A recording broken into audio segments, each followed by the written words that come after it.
Just as soon as you guys pulled out, it just started raining. Yeah,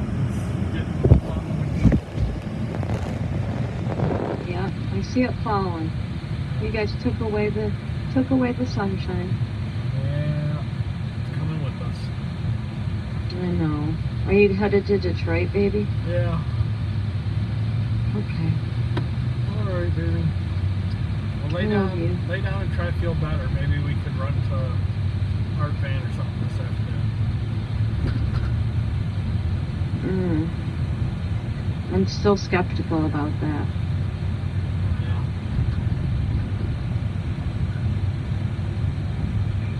Okay, I love you. Love you. Bye. Dimensional.com. The three-dimensional services group. Prototype, production, proven, hair loss. It's not inevitable, unavoidable, or just something you have to live with. Trust Doctors Barry Tesler and Aronovitz, the hair restoration experts with over 30 years of experience working with the very latest treatments and technologies. I can hear you. Yeah, maybe. Hair training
just let his coordinators call timeouts as they wish.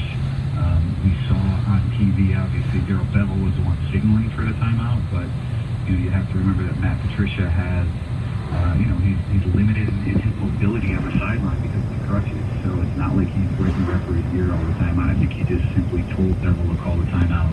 And Mike, I'll say this too. Look, when you watch the replay of that, the Lions, they're with 3 seconds left on the play clock, the receivers were still scrambling to get lined up. They had to readjust their trips formation to the right. So I understand why the coaches felt the need to take a timeout there. But the flip side of that, of course, is if you got a 10-year veteran at quarterback, that guy can call a timeout too if they're not going to get the playoffs. So you do have to trust your players in some way, shape, and form. Well, and then the other angle too is, okay, fine, the disaster happens, you come back. What the hell was that play? What are, it's just, Dave, take me through it. You watch film, you go back through it. Like, what the hell was that?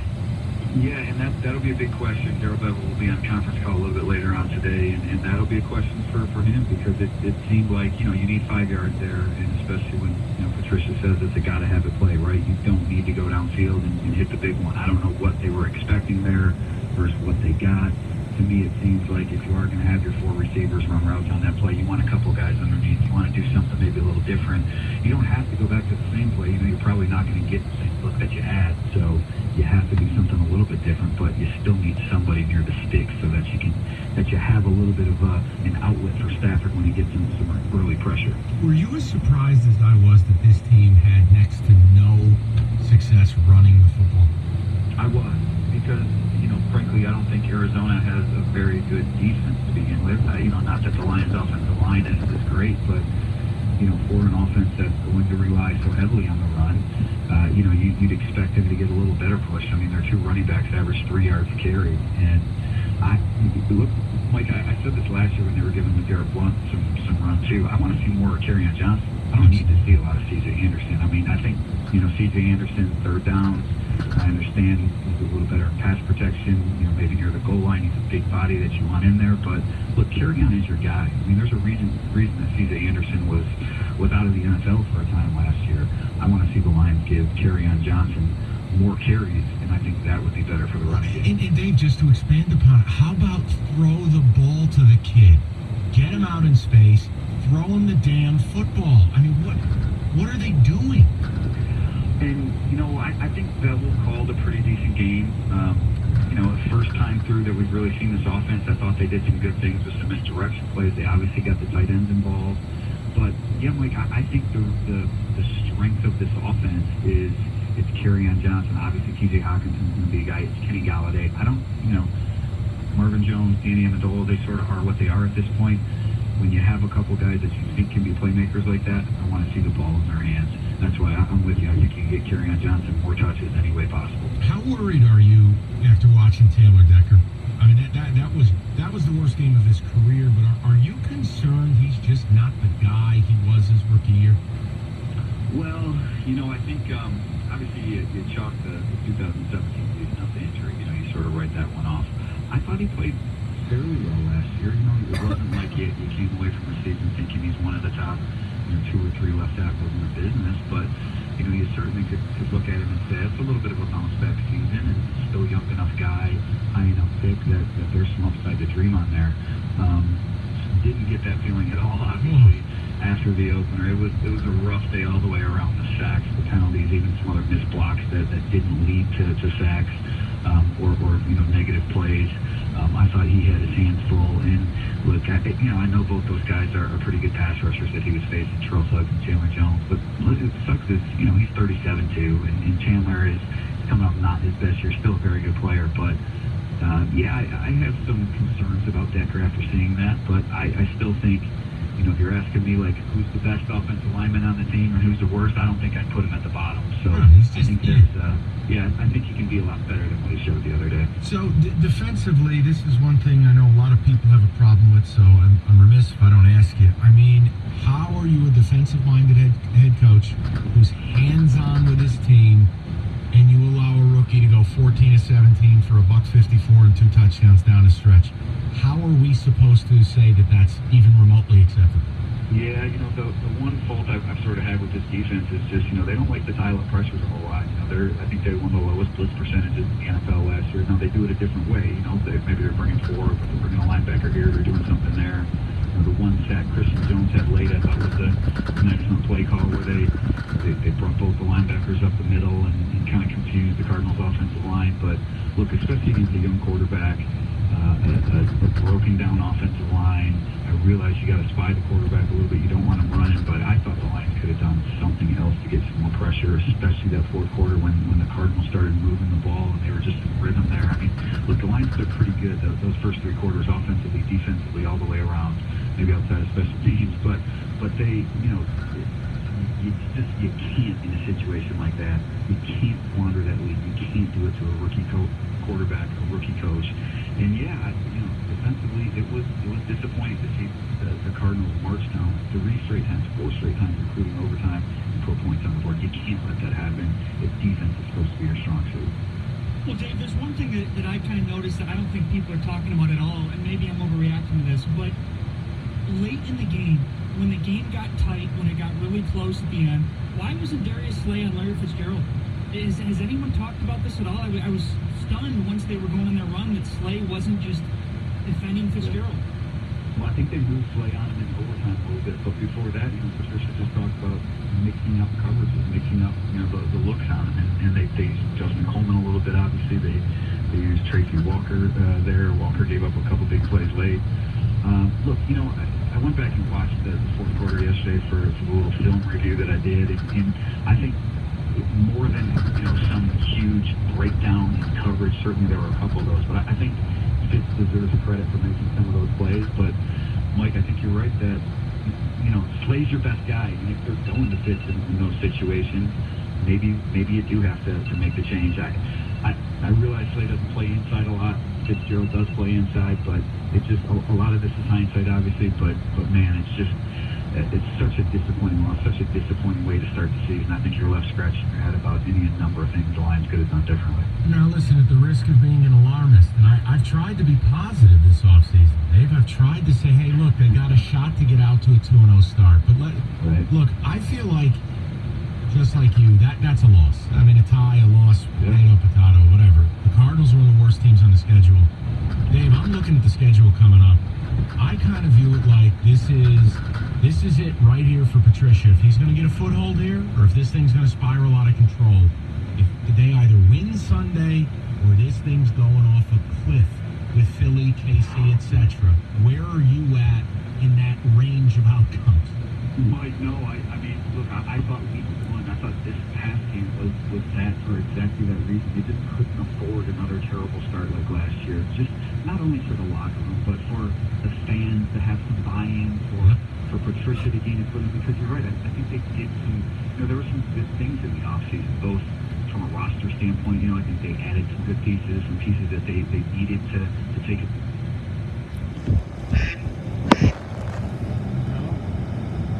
Hi.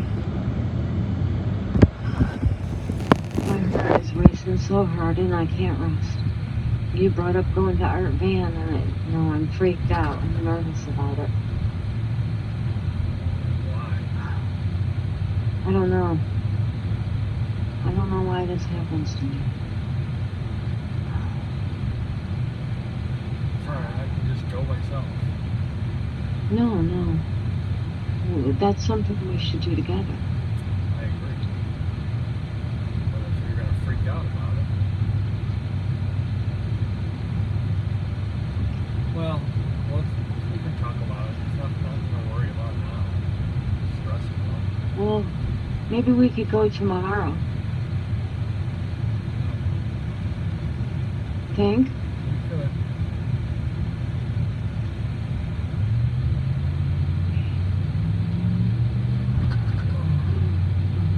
Lane closure ahead in 2.8 miles. All right, I'm The sorry. right lane is closed. What's that? I'm sorry I keep bothering you. Bye. The Chiefs or the Eagles, I think those are two of the So then they come off the bye at the Packers Monday Night Football. They win in that game? Can't see it right now. All right, home for Minnesota, assuming Dalvin Cook is in one piece. They win in that game? Yeah, I'm not as high in Minnesota as some others, so I know they look good this past week, so I do think that's a winnable game. Okay. I don't think they're on the level of the other teams. But you're right, the start, no matter how you put it, I mean, it's not an easy, upcoming schedule here. And look, the Lions, I mean, there were some other guys, I don't know if they were out of shape, just not ready for the start of the season. There was a lot of snaps, but, the defense, which again is supposed to be the calling card of this team, Devon Kennard had a nice game getting some pressures, but late when they needed it, they didn't get any push from that defensive front. No, Snacks was nowhere. Daniels disappeared. The whole thing, Dave, it was unbelievable. What's the next thing you're putting in the paper so people can go and read it? Well, yeah, just today, just kind of summing up the game stuff. I went back and watched the film a little bit. Like I said, I did my film review yesterday, but kind of wrapping up all their special teams mistakes. And like we said at the top, we get the coordinators here a little bit later on the teleconference, so I do want to hear what Bevel says about that timeout, about the play call that came after it, because there were a lot of things that led to that loss, but that certainly is one that can't be overlooked. Thanks, Dave. We'll talk to you soon. You got it. All right, Dave Burkett, more of your calls coming up next, 97.1. Big Power is at it again, leaving people in the dark. How many of you messing around with flashlights and candles in a power outage? It's ridiculous. Don't do it. Go solar. Power Home makes it easy to switch to solar, hooking you up with battery storage for your installation, so there's no more searching for a flashlight when Big Power leaves you in the dark again. Own your power. Don't rent it. Power Home Solar, #1 residential provider in the state of solar power. They're offering you a 30-year warranty on the American-made panels they install. You will own your power. You will not rent it from the power company. You want to see if solar's right for you? Good. Glad you asked. Go to powerhome.com. That's powerhome.com, or you can give them a call, 1-800-SOLAR50. Schedule your free solar consultation today. Don't rent your power, own it with help from Power Home Solar.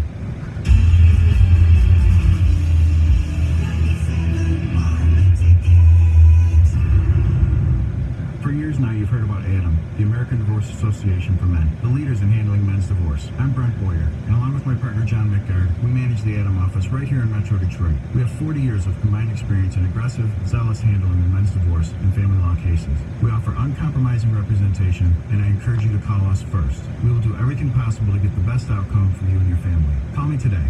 The number is 248-356-2326. That's 248-356-ADAM. Or on the web at adamdivorcelaw.com. Open an account today at Community Financial. Apply for an auto loan or mortgage, or sign up for any of our other financial services to help you reach your financial goals.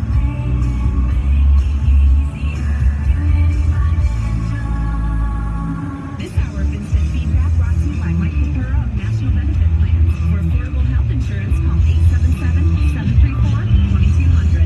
877-734-2200. No word in the English language is less convincing than probably. Are you sure we should get matching tattoos on our first date? We'll probably stay together. Probably? It's been 23 minutes since I ate. I can probably swim. You should wait 30 minutes. Okay, now tell me what to do. Cannonball! Cramp! Oh, I have a cramp. I can probably hit the green from here. Probably. Can I get a mulligan? Ready to go? Hey, are you sure you're okay to drive? Yeah, I'm pretty sober. Yeah, I'm probably okay. Probably okay isn't okay, especially when it comes to drinking and driving. If you're drinking, call a cab, a car, or a friend. Buzz driving is drunk driving. A message brought to you by NHTSA and the Ad Council. Parents, do you want to save your child's life? 97.1 The Ticket Student Heart Check can help. Make the time to have your child checked. Contact the Ernst Cardiovascular Center at Beaumont Hospital in Royal Oak. Learn more at 971theticket.com. WXYT FM and WXYT HD1 Detroit. The radio.com sports station. Sports headlines. All day, every day.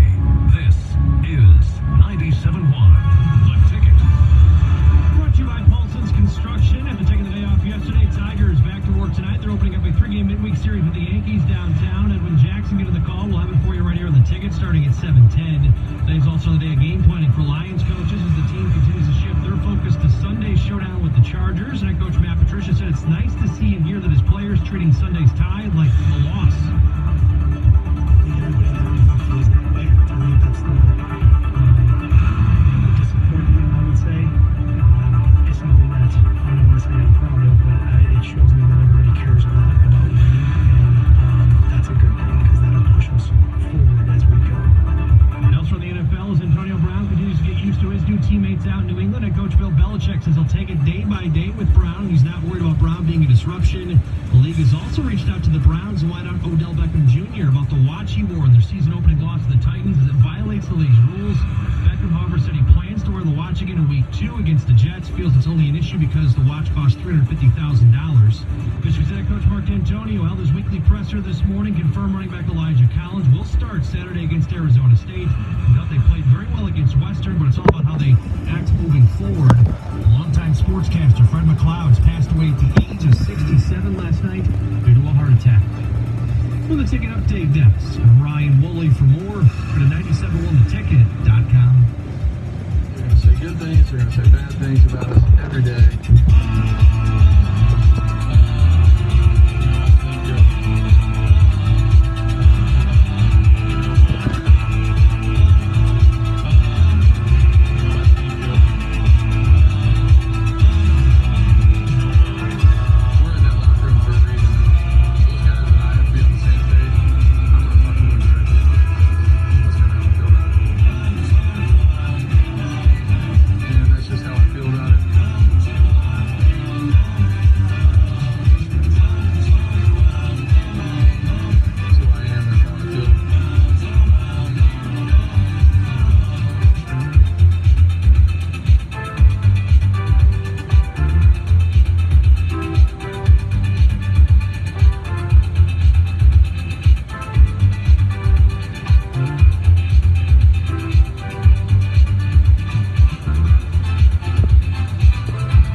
Tuesday, we'll get your phone calls. You want to mix in the college football, you know I'm down to do it. For Michigan, you do whatever you want. I think you got the most overrated coach in the country. I'm so sick of Harbaugh. I can't take anymore. I thought they're so lucky to get the hell out of that game with a win. But guess what? You're favored over Wisconsin. We're going to track that spread over the next 2 weeks. 1.5 point favorites. Interesting to say the least. Michigan State, all quiet on the Western Front. They had an offensive explosion. They took a step forward. O-line took a step forward, and I think we found our starting running back in Elijah Collins. Now, unlike Michigan fans, I'm not going to deify him and say he's Heisman contender. But D'Antonio said it today at the press conference. Elijah Collins will start and get the majority of carries. Amen. Now the next battle I got to win is how I can get Ant Williams to be the backup and never see Connor Hayward again. But college football's in the mix. The NFL stuff, okay, look, maybe you don't like me. Maybe you don't like Dave Burkett. Who knows? Maybe you don't like Santa Claus. My point is, Burkett agrees with me, I agree with Dave. This Sunday is the Patricia era. This Sunday, you win, he's got a shot to try to save whatever it is he's building. They lose Sunday, it is my belief, it is a matter of when, not if. It's over. It's over. They have got to win Sunday. And I don't think the Chargers are as good as you guys probably do. I think it's a lot of sizzle, very little steak. They don't win that game, they blow. And it means that this guy needs to be fired. And you know how I felt since the beginning. Why would I change? I thought this guy was going to end up a disaster here. Well, guess what? If off a 6-10 season you open up the next season 0-3-1, he's exactly that, a disaster. Let's get the people in the mix. Scotty's in Warren. He's up next. Scott, how are you? Pretty good, Mike. Yourself? Excellent. What's on your mind? Well, we're trying to talk a little Spartan football. Cool. Spartan team against Western, what I was hoping to see against Tulsa. Looks like Spartans finally found themselves a halfback, at least somebody that looks like a legitimate Big Ten, Power 5 skill player, somebody that's got a little speed, can put some pressure on the defense, make them at least respect the running game. And I also noticed we did a lot with our formation against Western. I know it's a MAC opponent, so you don't have quite that same caliber of athlete that you do with some of the other schools, but I've seen us going in different formations, putting Stewart in the slot, using some motion. I've seen him do a little bit with working with that RPO along with running a pass out. So when you put pressure on the defense with making them pick, is he going to give it to the Collins? Is the quarterback coming out? And then if the quarterback comes out, you make a nice, easy choice for Brian. Yes. You run a couple of different levels. You run the guy, Stewart, deeper post, the tight end, Well, on the top of the drag. Scott, what was nice is it was true RPO where the line run blocks, and it's on the quarterback to make the decision. I hate when people use the term RPO, like announcers do it all the time, and it's like, no, the line's not run blocking. Just because there's a play fake there, that's not an RPO. You're right. State ran a couple true ones, and Brian kept it, got to the second level, and then decided, nah, I'm going to opt out and throw it right to the sideline. Yeah, Scott, that type of stuff, that can get a quarterback into a rhythm. It can really get the defense moving and thinking. And look, I was encouraged, but now they're going to face a team with another one of these wacky 3-3-5 alignments. Show me another step forward against Arizona State. I'll be more inclined to believe in it. And that's what I'm really looking to see this week, Mike, because we're going against a better athlete. I mean, I know it's Arizona State, and we're not talking Oregon or even Stanford over there. These are going to be a better caliber of athlete than we had against Western, against Tulsa. But let's see if we learned anything. Let's see if we can run some plays, if we can identify some weak points in their defense and put some pressure on them. If we learn from what we made the mistake against Tulsa, if we do it better against Arizona State, against a higher caliber of athlete, higher caliber of opponent, then maybe I've got some reason to be optimistic. Correct. Maybe we can get this thing turned around. Scott, here's the barometer. Here's the barometer. It's on the offense, put up 4 touchdowns. If the MSU offense puts up 4 touchdowns, they won't lose a game. That's really what it comes down to. I don't believe anybody in America is going to go in and put 30 on them. I don't. And if there's one team that can, in my mind, they play in Columbus. So it's like, Scotty, go out against ASU, go produce 30 points. You get to 28 points plus a field goal. Go give me 31 points. And go ahead. Who's going to beat him? I mean, it's just, I need to see. I'm not going to create propaganda. I'm not going to create, this hype machine because what? They showed up with a pulse against Western? Not doing it. Line up and do it again. Go to Greg in Ann Arbor, 97.1. What's up, Greg? Hey, Mike. Thanks for taking my call. I talked about the Lions, because that's what you opened up with when I called in an hour ago. But just want to make 2 quick points about the Arizona game and then looking forward, like you asked earlier.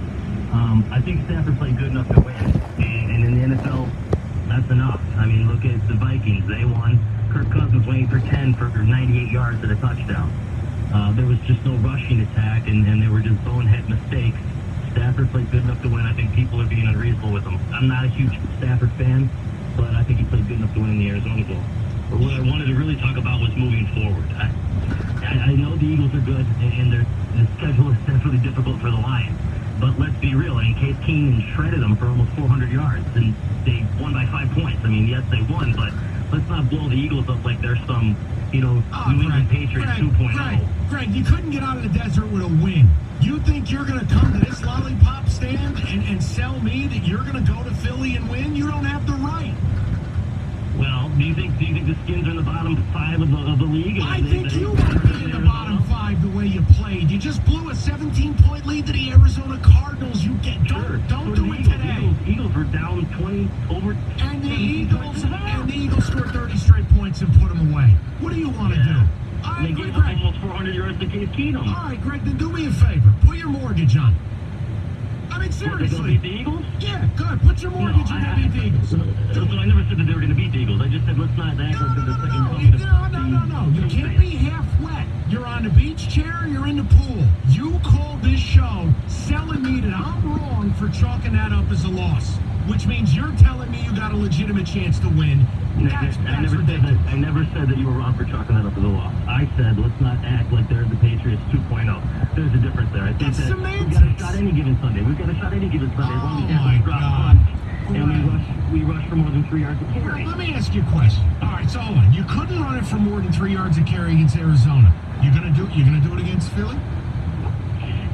Probably not, but let's hope Stafford can shred him like Case Keenum did. I think Stafford's better than Keenum, so maybe he'll throw for 450 yards and 4 TDs. Hell, make it 500, Greg. Go for it. I don't care anymore. I mean, I don't understand how today is the day you make that phone call. Oh, Jesus. Go ahead, then. No, I don't understand NFL fans. Like, do you understand what week 1 is in the NFL? It's an extension of preseason. You are preparing for week 1, the beginning of July, okay? That's what you're really doing. So teams come out and they have their full game plan ready for week 1, and they go out and sometimes outperform what they will be this season. Case Keenum won't be that this season, okay? So you can't sit here and say, well, Stafford's better than Keenum. They're going to go out. No, they're not better than the Eagles. They're going to lose to the Eagles. They will. The bottom line, don't make today the day you pick up the phone and make that call. You blew a huge lead in the fourth quarter to a bottom 5 team with a rookie quarterback. Don't waste my time. Any given Sunday. You want any given Sunday? Go watch the movie. Don't sell me that team that wet themselves in Arizona is going to come out, and you want to sell me, oh, that Eagle game, don't write it off. Come on, man. Maybe next week. Don't do it today. The blood's not even dry. That's ridiculous. You want to go out, you want to play a close game, you want to say you got your heart broken, fine. But not against Arizona. If you opened up against Minnesota, maybe. I just don't understand why anybody would want to make excuses for this team that hasn't done a damn thing besides kick you in the church bells for 60 years. Utter nonsense. Tuesdays are the worst. So perfect. Buffalo Wild Wings. Let's talk about it. There's nothing on Tuesday. I mean, Wednesday's hump day, Thursday.